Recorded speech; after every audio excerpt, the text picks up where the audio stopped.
Salam semuanya, selamat siang, selamat sore, dan selamat malam, dan selamat pagi dimanapun kalian berada. Perkenalkan, nama aku itu Genia Ufairah, tapi bisa dipanggil Genia dari kelas 11-1 SMA Perguruan Cikini Duren 3. Hari ini aku mau menjelaskan apa itu laju reaksi. Pertama-tama, laju reaksi adalah kecepatan suatu kimia secara berlangsung. Artinya, seberapa cepat suatu zat berubah menjadi zat baru. Dalam kehidupan sehari-hari, laju reaksi ini ada di banyak hal yang sebenarnya kita sering lihat loh, tapi kebanyakan kita nggak sadar. Tapi mungkin kita nggak sadar termaksud reaksi kimia. Ada beberapa faktor yang mempengaruhi cepat atau lambatnya suatu reaksi, seperti konsentrasi, jumlah banyaknya zat, luas permukaan, seperti jika kayu kita bandingkan dengan kayu yang udah dipotong-potong, pasti luas permukaannya itu lebih banyak atau lebih besar kayu yang dipotong-potong.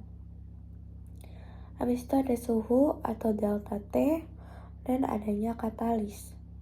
Tapi dalam penjelasan kali ini, saya akan fokus ke suhu.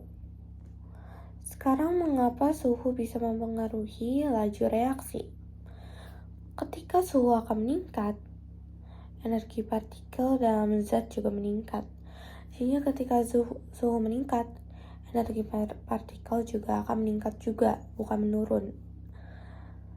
Artinya, partikel bergerak lebih cepat dan lebih aktif karena adanya suhu meningkat.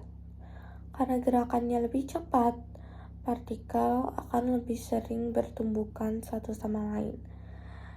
Ketika gerakannya sangat cepat, maka akan terjadinya reaksi pertumbukan.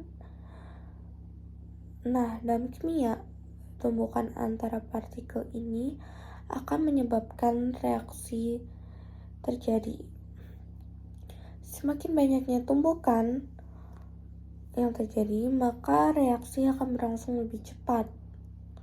Sementara itu, kalau suhu diturunkan, partikel akan bergerak lebih lambat dan tidak akan adanya tumbukan, sehingga reaksi pun menjadi lebih lambat juga. Supaya lebih jelas, aku bakalan kasih contoh dalam kehidupan sehari-hari. Yang pertama, itu adalah memasak mie instan. Kenapa sih itu bisa bersangkut pautan dengan delta T atau suhu? Karena kalau air panas atau mendidih, mie akan cepat lembut. Tapi sebaliknya, kalau kita naruhnya pada saat mie kurang mendidih, airnya kurang mendidih, pasti membutuhkan waktu yang lebih lama. Habis itu adalah mencairnya es batu. Kalau es diletakkan di sinar matahari, es akan cepat mencair karena suhu lingkungannya itu tinggi. Namun, jika diletakkan di dalam freezer atau di ruang yang dingin, es menjadi sulit mencair karena suhu lebih rendah daripada suhu ruang. Habis itu ada contoh penguraian makanan. Makanan yang diletakkan di tempat panas, itu misalnya di luar ruangan, itu akan cepat basi. Sedangkan kalau yang di dalam freezer gitu-gitu pasti butuh beberapa minggu atau beberapa hari untuk basi. Karena kalau di dalam ruangan atau di dalam freezer itu terkontaminasi terhadap bakteri itu lebih sedikit daripada di luar ruangan. Dari semua contoh yang tadi, kita bisa menarik kesimpulannya nih. Semakin tinggi suhu, maka laju reaksinya juga semakin cepat. Karena partikel bergerak lebih cepat atau terjadinya tumbukan.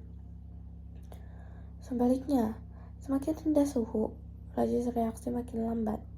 Sekian penjelasan dari aku, makasih.